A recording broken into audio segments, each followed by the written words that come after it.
ഒരിക്കൽ നാറാണത്തു ഭ്രാന്തൻ ഭാണ്ഡക്കെട്ടും തോളിലേറ്റി ലക്ഷ്യമേതുമില്ലാതെ യാത്രയിലായിരുന്നു. അകലെ നിന്ന് ആരോ പല്ലക്കിലേറി വരുന്നത് അദ്ദേഹം കണ്ടു. അത് ചുമന്ന് നടക്കുന്നവരുടെ ബദ്ധപ്പാടും ഒപ്പം നടക്കുന്ന കാവൽക്കാരുടെ പങ്കപ്പാടും കണ്ടിട്ട് അദ്ദേഹത്തിന് അവരോട് അലിവ് തോന്നി. മനുഷ്യനെ മനുഷ്യൻ തോളിലേറ്റി നടക്കുന്ന അസമത്വം നാറാണത്തു ഭ്രാന്തന് അസഹ്യമായി തോന്നി. പല്ലക്ക് അടുത്തു നിന്നതും കാത്ത് അദ്ദേഹം പാതയോരത്തിരുന്നു. പല്ലക്ക് താഴെ ഇറക്കൂ, നാറാണത്തു ഭ്രാന്തൻ ആജ്ഞാസുരത്തിൽ പറഞ്ഞു. പല്ലക്കിൽ തമ്പ്രാട്ടിയാണ്, ക്ഷേത്ര ദർശനത്തിന് പോവുകയാണ്, ചുമട്ടുകാരിൽ ഒരാൾ പറഞ്ഞു. മനുഷ്യർ ചുമക്കുന്ന പല്ലക്കിലേറി മനുഷ്യത്വമില്ലാത്ത ദൈവസന്നിധിയിലേക്ക് പോകുന്നത് ആ ദൈവത്തെ നിന്ദിക്കുന്നതിന് തുല്യമാണ്, നാറാണത്തു ഭ്രാന്തൻ പറഞ്ഞു. പല്ലക്ക് താഴെ ഇറക്കൂ. യാത്രക്കാരിയായ തമ്പ്രാട്ടി പല്ലക്ക് വാഹകരോട് കൽപ്പിച്ചു. പല്ലക്ക് പാതയുടെ ഓരം ചേർത്തിറക്കി ചുമട്ടുകാർ ഭവ്യതയോടെ മാറി നിന്നു. ആ പല്ലക്കിൽ സഞ്ചരിച്ചിരുന്നത് പറയിപ്പറ്റ പന്തരുകുലത്തിലെ ഏക പെൺസന്തതിയായ കാരിക്കല അമ്മയായിരുന്നു. അവരെ എടുത്തു വളർത്തിയത് ഒരു ക്ഷത്രിയ രാജാവായിരുന്നു. പല്ലക്കിന്റെ മറ നീക്കി കാരിക്കലമ്മ പുറത്തേക്കിറങ്ങി. നാറാണത്തിൻ്റെയും കാരിക്കലമ്മയുടെയും കണ്ണുകൾ പരസ്പരം സന്ധിച്ചു. ഇരുവരും അല്പനേരത്തേക്ക് സ്തബ്ധരായി നിന്നുപോയി. കാരിക്കലമ്മേ, നാറാണത്തിന്റെ ചുണ്ടുകൾ മന്ത്രിച്ചു. നാറാണത്ത് ജ്യേഷ്ഠൻ.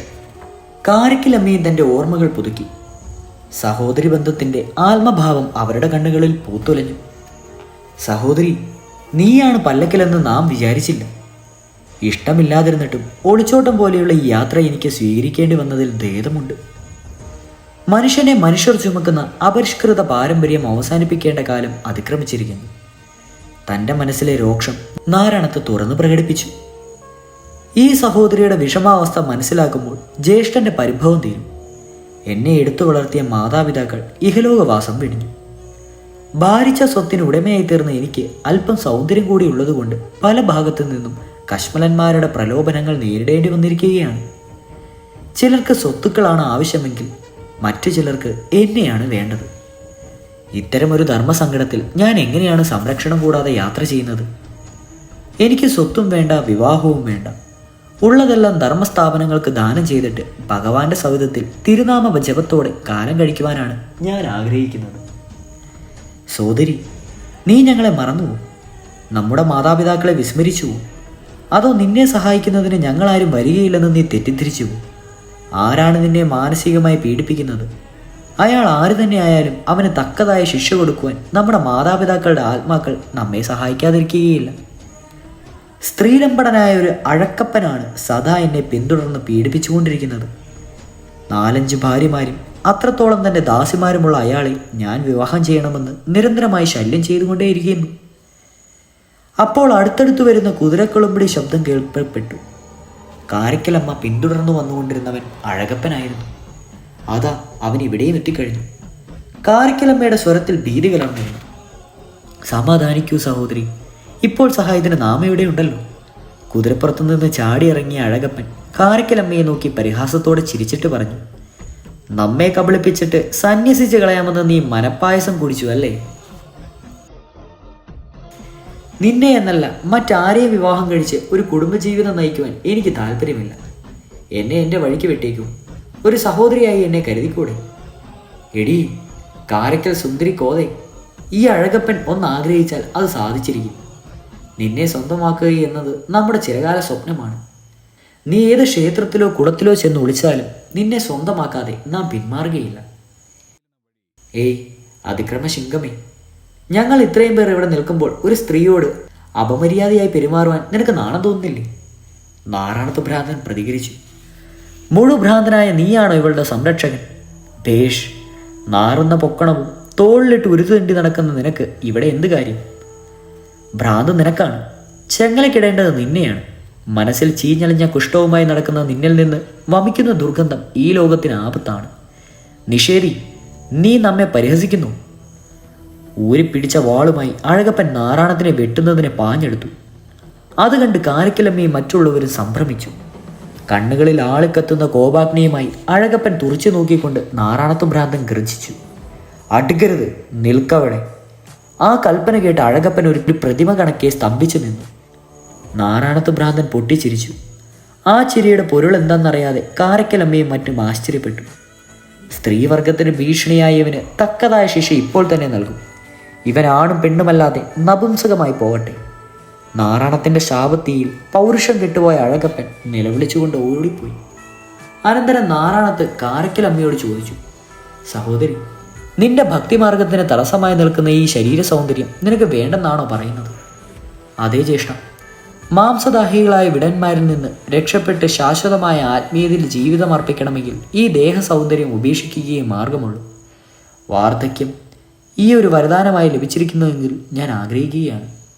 സഹോദരി, മാതാപിതാക്കളെ മനസ്സിൽ ധ്യാനിച്ചുകൊള്ളൂ.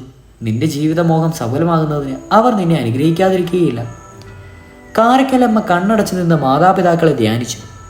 സർവഭീഷ്ടപ്രദായകനായ ഭഗവാനെ മനസ്സിൽ പ്രതിഷ്ഠിച്ചുകൊണ്ട് ഏകാഗ്രചിത്തനായി കൈതൊഴുത്തു നിന്നു.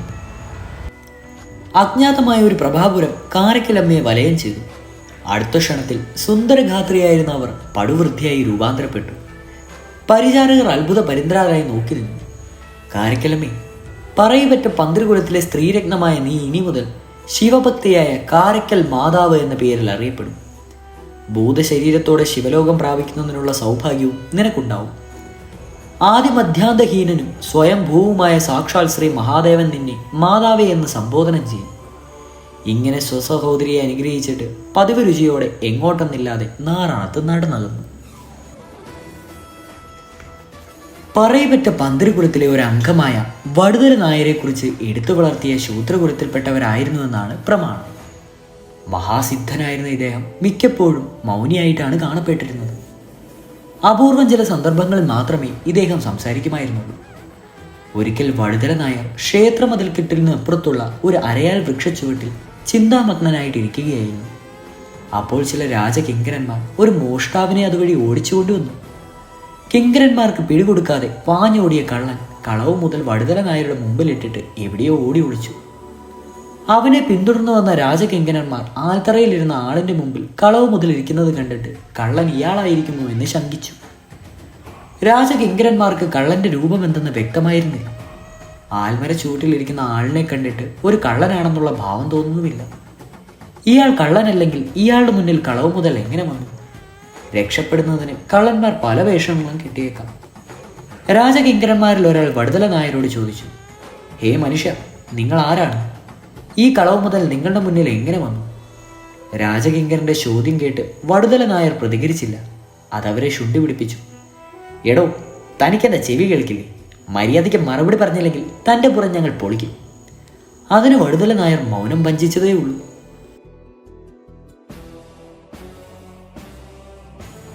ഇയാളൊരു പൂണ്ട കള്ളനാണ്. പട്ടാപ്പകൽ വീട് കയറി മോഷണം നടത്തിയിട്ട് പൂച്ച സന്യാസിയെ പോലെ കണ്ണുമടിച്ച് ജപിച്ചുകൊണ്ടിരിക്കുന്നത് കണ്ടില്ലേ? നീ ആ ചാട്ടയെങ്കിൽ തന്നെ ഇയാളെ കൊണ്ട് സത്യം പറയിപ്പിക്കാൻ പറ്റുമോ എന്ന് ഞാനൊന്ന് നോക്കട്ടെ. അത് വേണ്ടടോ, അമ്പലനിലയിൽ തല്ലും കൊല്ലുമൊക്കെ വേണ്ട. ഇയാളെ പിടിച്ചുകൊണ്ടുപോയി നാടുവഴി തമ്പ്രാൻ്റെ മുമ്പിൽ ഹാജരാക്കാം. എങ്കിൽ അങ്ങനെ തന്നെ. രാജകിങ്കരന്മാർ വടുതല നായരെയും വലിച്ചഴിച്ച് നാടുവാഴി അമ്പ്രാൻ്റെ കൊട്ടാരത്തിലേക്ക് നടന്നു. അയാൾ ചെയ്ത കുറ്റം എന്താണെന്ന് നാടുവാഴി കിങ്കരന്മാരോട് ചോദിച്ചു. തമ്പുരാനെ, ഇയാൾ കളവ് മുതലുമായി ആൽത്തറയിലിരിക്കുന്നത് ഞാൻ കണ്ടു. എന്താണ് ഉണ്ടായെന്ന് ചോദിച്ചിട്ട് ഇയാൾ വായ തുറന്നതേയില്ല. ഞങ്ങൾ വിരട്ടി ഓടിച്ചുകൊണ്ട് വന്ന കള്ളനും ഇയാളും ഒരാൾ തന്നെയാണോ ഇല്ലയോ എന്ന് ഞങ്ങൾക്ക് നല്ല ഉറപ്പില്ല. കാരണം കള്ളൻ ഞങ്ങളുടെ ഏറെ ദൂരെ മുമ്പെയാണ് ഓടിയിരുന്നത്. അത് കേട്ടിട്ട് നാടുവാഴി തമ്പ്രാൻ ചോദിച്ചു, ഹേ, നിങ്ങളെന്താണ് ഒന്നും ഉരിയാടാതെ നിൽക്കുന്നത്?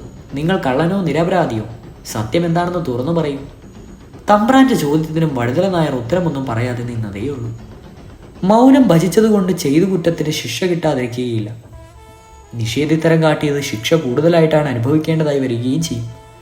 മര്യാദയ്ക്ക് പറയും, നിങ്ങൾ ആരാണ്? കള്ളനാണോ നിരപരാധിയാണോ? ഒന്നിനും മറുപടി പറയാതിരുന്ന വടുതല നായർ നിൽക്കുന്നത് കണ്ടപ്പോൾ നാടുവാഴി ശോഭിച്ചു. ആ ചാട്ടയിങ്ങ് വരും. ഈ നിഷേധിയെ കൊണ്ട് സത്യം പറയിപ്പിക്കുവാൻ സാധിക്കുമോ എന്ന് നാം ഒന്ന് നോക്കട്ടെ. കിങ്കരന്മാരോട് ചാട്ട വാങ്ങിയ നാടുവാഴി വടുതല നായരെ പലവട്ടം പ്രഹരിച്ചു. തൻ്റെ ദേഹത്ത് ചാട്ടയടി ഏറ്റതായി ഭാവിക്കുക പോലും ചെയ്യാതെ അദ്ദേഹം ശാന്തനായി നിന്നതേ ഉള്ളൂ. നാടുവാഴിക്കും സേവകർക്കും അത്ഭുതം തോന്നി. ചാട്ടയടി ഇയാളുടെ ദേഹത്ത് ഏൽക്കുന്നില്ലെന്നോ അതോ വേദനിച്ചിട്ടും അത് പ്രകടിപ്പിക്കാതെ ശാന്തനായി നിൽക്കുകയാണോ? അതേസമയം ദേഹം ആസകലം ചാട്ടയടിയേറ്റ പാടുകളോടെ അവശനായ ഒരുവൻ നിലവിളിച്ചുകൊണ്ട് അവിടെ പാഞ്ഞെത്തി. അരുത് തമ്പുരാനെ, അരുത്. ഏ, ആരാണ് നിങ്ങൾ? നാടുവാഴി കോപത്തോടെ ചോദിച്ചു. ക്ഷമിക്കണം തമ്പുരാനെ, അടിയനാണ് മോഷ്ടാവ്. എന്ത്? അതേ തമ്പുരാനെ, അടിയനാണ് രാജസേവകന്മാർ ഓടിക്കൊണ്ടുവന്നത്. നിരപരാധിയായി ഇദ്ദേഹം ആൽത്തറയിൽ ഇരിക്കുകയായിരുന്നു. രക്ഷപ്പെടുന്നതിന് കളവ് മുതൽ ഇദ്ദേഹത്തിന് മുന്നിൽ ഓടി ഒളിച്ച കള്ളൻ ഞാൻ തന്നെയാണ്. അയാൾ പറയുന്നതെല്ലാം കേട്ടപ്പോൾ നാടുവാഴിക്ക് കിങ്കരന്മാർക്കും ആശ്ചര്യമായി. പിടികൊടുക്കാതെ രക്ഷപ്പെട്ടോടിയ മോഷ്ടാവ് തന്നിൽ നേരിൽ വന്ന കുറ്റം എന്ന് പറയുന്നു. എന്താണ് സംഭവിച്ചത്? വ്യക്തമായി പറയും. നിങ്ങളുടെ ദേഹത്തുണ്ടെന്ന ഈ മുറിപാടുകൾ എങ്ങനെ ഉണ്ടായി? നാടുവാഴി ചോദിച്ചു. എന്താണ് സംഭവിച്ചത്? പറയൂ. തമ്പ്രാനെ, അവിടെ നിന്ന് ഇദ്ദേഹത്തെ അടിച്ച അടികളെല്ലാം അടിയന്റെ ദേഹത്താണ് ഏറ്റത്. നിരപരാധി ശിക്ഷിക്കപ്പെട്ടപ്പോൾ അപരാധിയായ അടിയന്റെ ശരീരം പൊട്ടിപ്പൊളിഞ്ഞിരിക്കുന്നു. ദയവായി ഇനി അദ്ദേഹത്തെ അടിക്കരുത്. കിങ്കരന്മാരെ പിടിച്ചു കെട്ടു ആ ദ്രോഹിയെ. കളവ് മുതൽ നിരപരാധിയായ ഒരുവന്റെ തലയിൽ കിട്ടി ഏൽപ്പിച്ച് നമ്മെ കൊണ്ട് പാവം ചെയ്യിപ്പിച്ച് ഇവന്റെ കൈപ്പത്തികൾ വെട്ടി എറിഞ്ഞേക്കും. നാടുവാഴിയുടെ കൽപ്പന നിറവേറ്റുന്നതിനായി കിങ്കരന്മാർ കള്ളനെ പിടികൂടി കെട്ടിയിട്ടു. മാനസാന്തരപ്പെട്ട അയാൾ കണ്ണീരോടെ പറഞ്ഞു, പൊന്നു തിരുമനസേ, അടിയന്റെ കൈപ്പത്തികളിലോ തലയോ ഏത് വേണമെങ്കിലും വെട്ടിക്കളയുവാൻ കൽപ്പിച്ചോളൂ. എന്നാൽ നിരപരാധിയായി ഇദ്ദേഹത്തെ ഒന്നും ചെയ്യരുത്. അരുതാത്തത് ചെയ്തിട്ട് ഇപ്പോൾ നിന്നും മുതലക്കണ്ണീർ പൊഴിക്കുന്നു. സേവകന്മാരെ, ഇദ്ദേഹത്തെ നിരൂപാധികം വിട്ടയച്ചേക്കൂ. ഈ ദുഷ്ടരായ കള്ളന്റെ ശിക്ഷ തൽക്ഷണം നടപ്പാക്കൂ. നാടുവാഴി കൽപ്പിച്ചു. സേവകന്മാർ കള്ളന്റെ കൈപ്പത്തികൾ മുറിച്ചു കളയുവാൻ ഒരുമിട്ടു.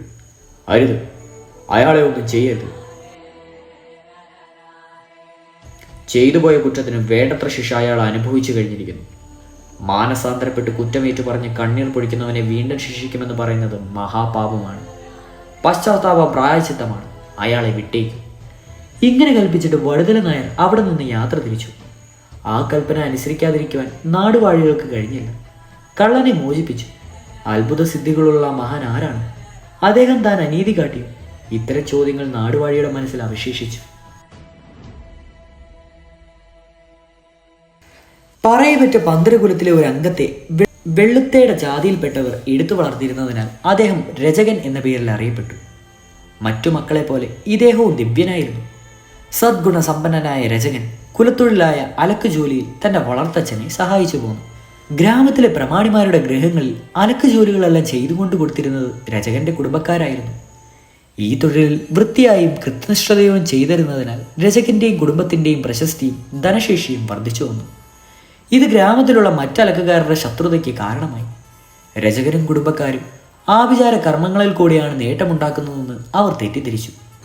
അതിന് പ്രതിവിധിയായി രചകനെയും കുടുംബത്തെയും നശിപ്പിക്കുന്നതിന് മന്ത്രവാദിയുടെ സഹായം തേടുവാൻ മുഖ്യ ശത്രുവായ മാരപ്പനും കൂട്ടരും തീരുമാനിച്ചു. അവർ കഷ്ടപ്പെട്ട് ജോലി ചെയ്തുണ്ടാക്കിയ പണമെല്ലാം മന്ത്രവാദത്തിനായി ചെലവഴിച്ചിട്ടും രചകനും കുടുംബക്കാർക്കും യാതൊരു ദോഷഫലവും ഉണ്ടായതായി കാണപ്പെട്ടില്ല. ഒരുപക്ഷെ മന്ത്രവാദി തങ്ങളെ ചതിക്കുകയായിരുന്നു. മാരപ്പനും കൂട്ടരും മന്ത്രവാദിയെ സംശയിച്ചു. അവർ അയാളുമായി ശണ്ട കൂടി. എടോ മനുഷ്യ, രചകനെയും കുടുംബക്കാരെയും കുത്തുപാള എടുപ്പിക്കുമെന്ന് പറഞ്ഞ് എത്ര പണമാണ് താൻ ഞങ്ങളിൽ നിന്ന് തട്ടിയെടുത്തത്? കോഴിക്കുരുതി, ആടുബലി, അങ്ങനെ എന്തെല്ലാം പേക്കൂത്തുകളാണ് ഞാൻ അങ്ങനെ കൊണ്ട് ആടിച്ചത്. ഇപ്പോൾ കണ്ടില്ലേ, രചകന്റെ കുടുംബക്കാർ വില്ലും വണ്ടിയും കാളുകളും വാങ്ങിയിരിക്കുന്നു. നാളെ അവർ ആനയെ വാങ്ങുകയില്ലെന്ന് ആര് കണ്ടു? ഒരു മന്ത്രവാദിയാണെന്ന് പറഞ്ഞ് തെളിയിക്കുന്ന നടക്കുന്ന തനിക്ക് വല്ല നാണമുണ്ടോ? മാരപ്പ, മര്യാദയ്ക്ക് സംസാരിച്ചില്ലെങ്കിൽ നീ വിവരമറിയും. നിന്നെയും നിന്റെ കൂട്ടുകാരെയും ഞാൻ ഭസ്മമാകെ കളയും കേട്ടോ. മന്ത്രവാദി കോപത്തോടെ ശബ്ദമുയർത്തി പറഞ്ഞു. ഉവ്വ്, ഇയാൾ ഞങ്ങൾ ഇപ്പം അങ്ങ് ഒലത്തിക്കളയും. തന്നെ ഞങ്ങൾ കാണിച്ചു തരാം. വരണടാ, നമുക്ക് പോവാം. മാരപ്പനും കൂട്ടുകാരും മന്ത്രവാദിയോട് വഴക്കിട്ട് മടങ്ങിപ്പോകുന്നതിന് അയാളുടെ പടിവാതിക്കിലെത്തി. അതാ തൊട്ടു മുമ്പിൽ ഒരു പറ്റം കാട്ടാനകൾ കൊമ്പം കുലുക്കി നിൽക്കുന്നു. അയ്യോ, കാട്ടാന, കാട്ടാന! അവർ പേടിച്ച് തിരിച്ചോടി മന്ത്രവാദിയുടെ കാൽക്കൽ ചെന്ന് വീണു. മന്ത്രവാദി ചിരിച്ചുകൊണ്ട് ചോദിച്ചു, നമ്മുടെ ശക്തി എന്നെന്ന് ഇപ്പോൾ നിങ്ങൾക്ക് മനസ്സിലായില്ലേ? നാവിനെല്ലില്ലെന്ന് കരുതി വായിൽ തോന്നുന്നതൊക്കെ വിളിച്ചു പറയരുത്. ക്ഷമിക്കണം, സങ്കടം കൊണ്ട് ഞങ്ങൾ പറഞ്ഞു പോയതാണ്. ഇത് സങ്കടമല്ല, അസൂയയാണ്. രചകനെയും കുടുംബത്തെയും നശിപ്പിക്കണമെന്ന നിങ്ങളുടെ അതിമോഹം. ഞങ്ങൾക്ക് ജീവിക്കണ്ടേ? നാട്ടിലുള്ള പ്രമാണിമാർക്കെല്ലാം രചകനും അവൻ്റെ കുടുംബക്കാരെയും മതി. പണക്കാരുടെ വീടുകളിലെ അലക്ക് കിട്ടിയിട്ടല്ലേ 10 കാശ് ഒരുമിച്ച് കാണുവാൻ കഴിയത്തുള്ളൂ. പട്ടിണി കൊണ്ട് പൊറുതി മുട്ടുന്ന ഞങ്ങൾക്ക് ഇനി ഗ്രാമം വിട്ടുപോവുകയേ നിവൃത്തിയുള്ളൂ. ആ രചകന് എന്തൊക്കെയോ അത്ഭുത ശക്തികൾ ഉണ്ടെന്ന് സംശയിക്കേണ്ടിയിരിക്കുന്നു. ഒരു വെള്ളത്തേടച്ചക്കൻ്റെ മൊട്ടും ഭാവമല്ല അവനുള്ളത്. അവനെ ഒതുക്കിയാൽ ആ കുടുംബക്കാരെ നശിപ്പിക്കുക എളുപ്പമാണ്. എങ്ങനെ? മാരപ്പനും കൂട്ടരും മന്ത്രവാദിയോട് ചോദിച്ചു. അവൻ രാത്രിയിൽ വീടിൻ്റെ പുറന്തണ്ണയിലാണ് കിടക്കുന്നത്. നിങ്ങൾ പറഞ്ഞത് അങ്ങനെയല്ലേ? ഞാനൊരു മാന്ത്രിക ഏലസ് തരാം.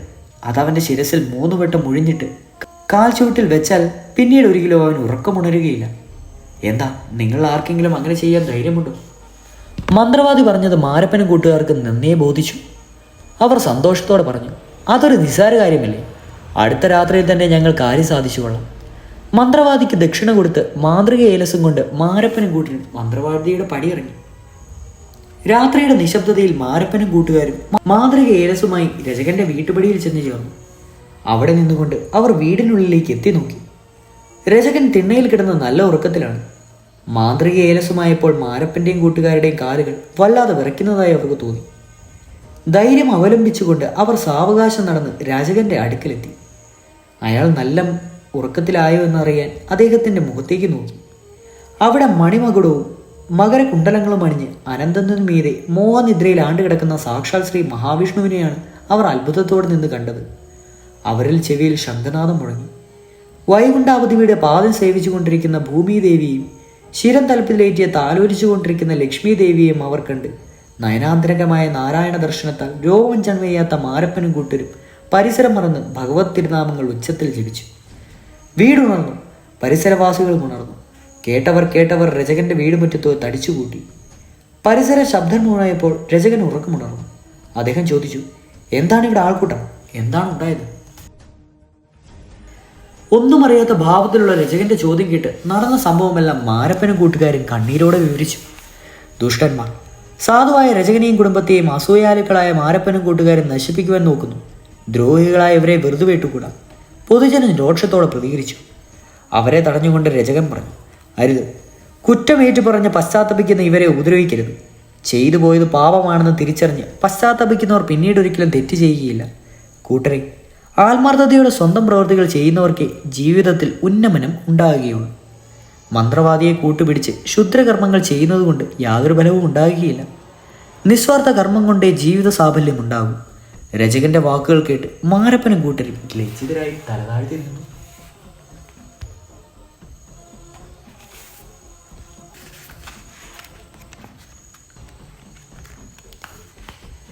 പറയപറ്റ പന്തരകുലത്തിലെ ഒരംഗമാണ് ഉപ്പുകൂറ്റാൻ.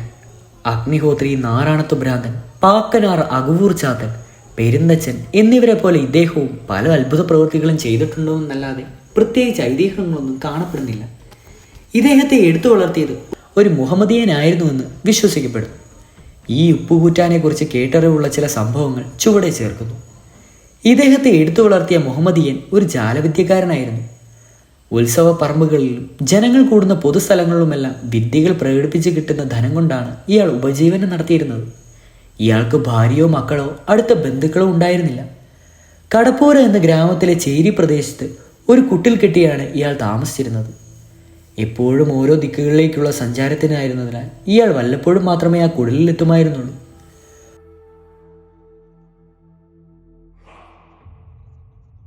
ഒരിക്കൽ ഒരു ഉത്സവപ്പറമ്പിലെ ജാലവിദ്യ പ്രകടനം കഴിഞ്ഞ് തൻ്റെ വാസസ്ഥലത്തേക്ക് മടങ്ങവേ ഒരു കാട്ടുവഴിയിലരികിൽ അയാൾക്കൊരു ആൺകുഞ്ഞിനെ കിട്ടി. അനാഥനായി കിടക്കുന്ന കരഞ്ഞുകൊണ്ട് കിടക്കുന്ന ആ ശിശുവിനെയും കയ്യിലെടുത്തുകൊണ്ട് അയാൾ തൻ്റെ കുടിലിലേക്ക് പോയി. അയാൾ പെറ്റമ്മയായും പോറ്റമ്മയായും സ്നേഹമുള്ള അച്ഛനായും ആ അനാഥ ശിശുവിനെ ലാളിച്ചു വളർത്തി. പോകുന്ന ദിക്കിലെല്ലാം തൻ്റെ വളർത്തുപുത്രനെയും അയാൾ കൂടെ കൊണ്ടുപോയി. അയാളോടൊപ്പം ആ കുഞ്ഞും ചില വിദ്യകളൊക്കെ കാട്ടിത്തുടങ്ങി. കുഞ്ഞ് ഏതു മതവിഭാഗത്തിൽ പെട്ടതാണെന്ന് അറിഞ്ഞുകൂടായികയാൽ അതിന് പേരിടുകയോ ആചാരപടി നടത്തുകയോ ചെയ്യുന്ന ചടങ്ങുകൾ നടത്തുകയോ ചെയ്തില്ല. ആ കുഞ്ഞിനെ അയാൾ കണ്ണേ എന്നും കുഞ്ഞയാളെ ബാവ എന്നുമാണ് വിളിച്ചിരുന്നത്. ജന്മന ആ കുഞ്ഞിൻ്റെ പിൻകഴുത്തിൽ മുതുകിന് മുകളിൽ ഒരു മുഴയുണ്ടായിരുന്നു. കുഞ്ഞിനോടൊപ്പം ആ മുഴയുടെ വളർച്ചയും കൂടുന്നതായി കണ്ടപ്പോൾ എന്തെങ്കിലും വ്യാധി ആയിരിക്കുമോ എന്ന് ആ വളർത്തച്ഛന് അതിയായി.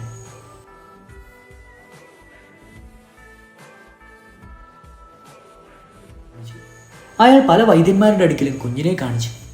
എന്നാൽ അതൊരു വ്യാധിയല്ലെന്നും കാണാമറയത്തിലുള്ള ഭാഗ്യമുഴയാണെന്നും വൈദ്യന്മാർ വിധി കൽപ്പിച്ചു. അങ്ങനെ വർഷങ്ങൾ കടന്നുപോയി. അവന് 10 വയസ്സ് പൂർത്തിയായി. അവൻ അഴകും പ്രസരിപ്പുമുള്ള ബാലനായി വളർന്നു. ഗുരുകുലത്തിൽ ചേർന്ന് വിദ്യകളൊന്നും അഭ്യസിച്ചില്ലെങ്കിലും ജന്മവാസന കൊണ്ട് എന്തോ നല്ല വിവരമുള്ളവനും വിവേകശാലിയുമായിരുന്നു അവൻ. തനിക്ക് ഇങ്ങനെ ഒരു പുത്രനെ ദാനം ചെയ്തതിന് ആ മുഹമ്മദിയൻ അള്ളാഹുവിനോട് നന്ദി പറഞ്ഞു. അങ്ങനെയിരിക്കെ ഒരിക്കൽ ഓർക്കാപ്പുറത്ത് മഴ പെയ്യുവാൻ തുടങ്ങി. തുള്ളിക്കൊരു കുടമായി പെയ്ത മഴ 2-3 ദിവസം തുടർന്നു. ആ ചേരി പ്രദേശത്ത് വെള്ളം ഒഴുകിപ്പോവാതെ കെട്ടിനിന്നു. അവിടെ വസിച്ചിരുന്നവരുടെ ജീവിതം ദുരിതപൂർണമായി. മഴയോട് ചേർന്ന് വീശിയ കനത്ത കാറ്റ് അവരുടെ നാശനഷ്ടങ്ങൾ സൃഷ്ടിച്ചു. മുഹമ്മദിയനും അയാളുടെ വളർത്തുമകനും താമസിച്ചിരുന്ന കുടിലിലെ തൊട്ടുമുമ്പിലുണ്ടായിരുന്ന കുടിലിനു മീതെ ഒരു വൻമരം കടപുഴന്നു വീണു. അതിനുള്ളിൽ അകപ്പെട്ടുപോയ ഒരു സ്ത്രീയും അവരുടെ കുഞ്ഞുങ്ങളും മരണവെപ്രാളത്തോടെ കരഞ്ഞു വിളിക്കുവാൻ തുടങ്ങി. അവരുടെ നിലവിളി കേട്ട് പരിസരവാസികളായ പലരും ഓടിക്കൂടിയെങ്കിലും മരക്കൊമ്പുകൾ മുറിച്ചു മാറ്റി അവരെ രക്ഷിക്കുന്നതിന് ആർക്കും ഒരു ബുദ്ധിയും തോന്നിയില്ല. പെട്ടെന്ന് ആരും പ്രതീക്ഷിക്കാത്ത വിധം നമ്മുടെ ബാലൻ ഒരു സാഹസത്തിന് മുതിർന്നു. കുടിലിന്റെ പുറത്തേക്ക് വീണ് കിടന്നവൻ വൃക്ഷത്തിന്റെ അടിയിലേക്ക് നുഴഞ്ഞു കയറി.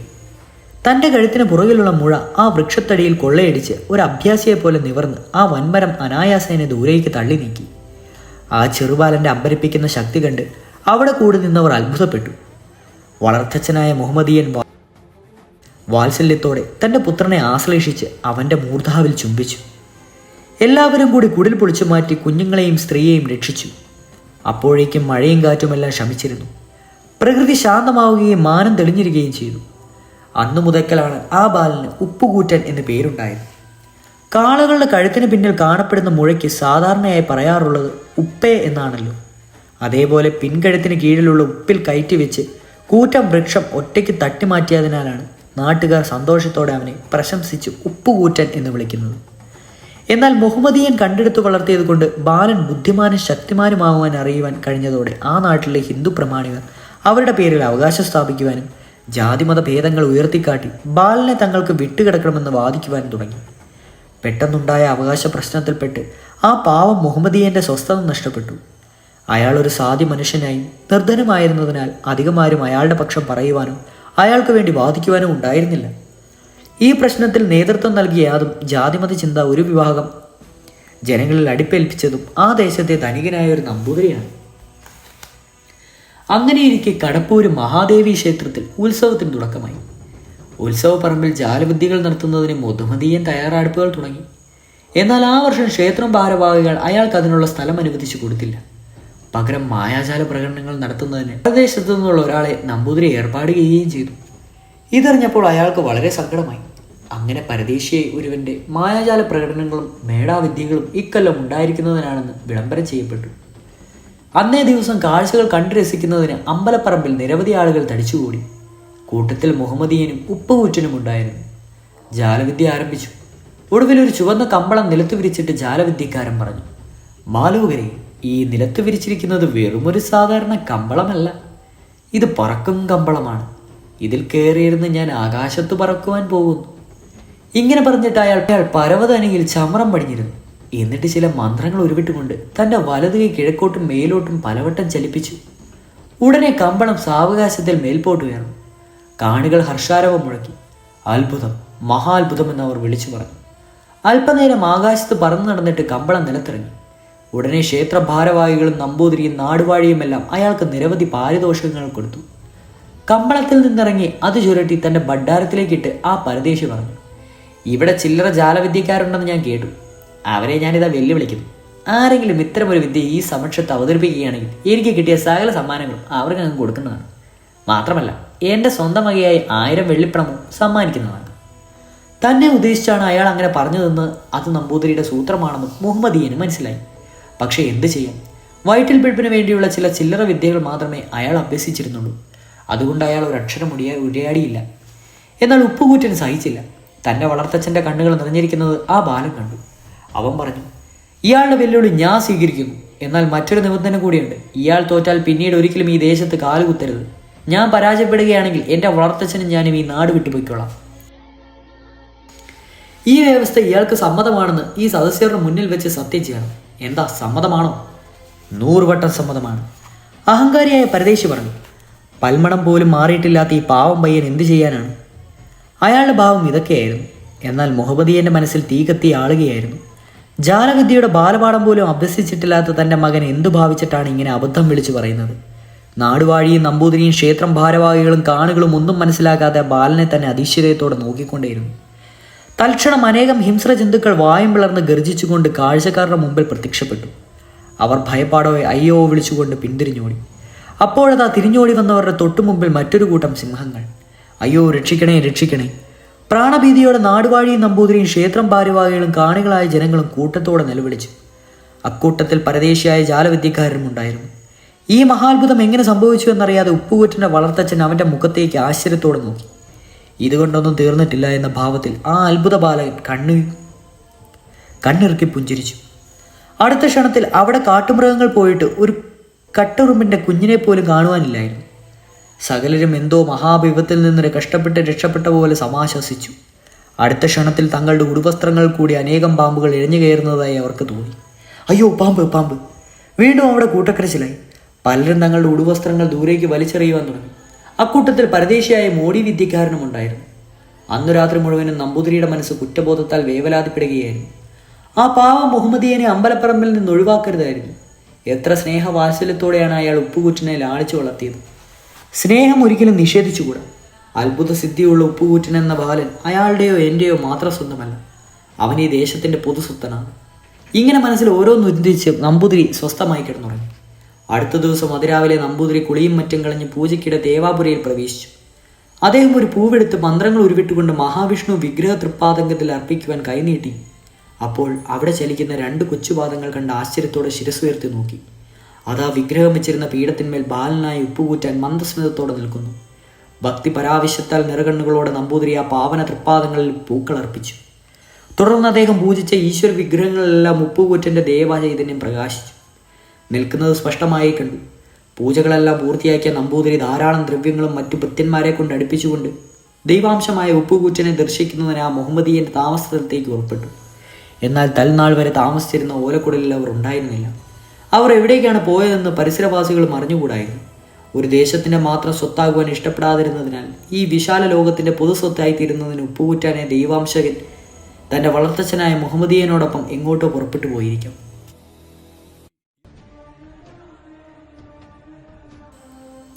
പറയപ്പെട്ട പന്തരകുലത്തിലെ ഒരു അംഗമാണ് വള്ളുപോൻ.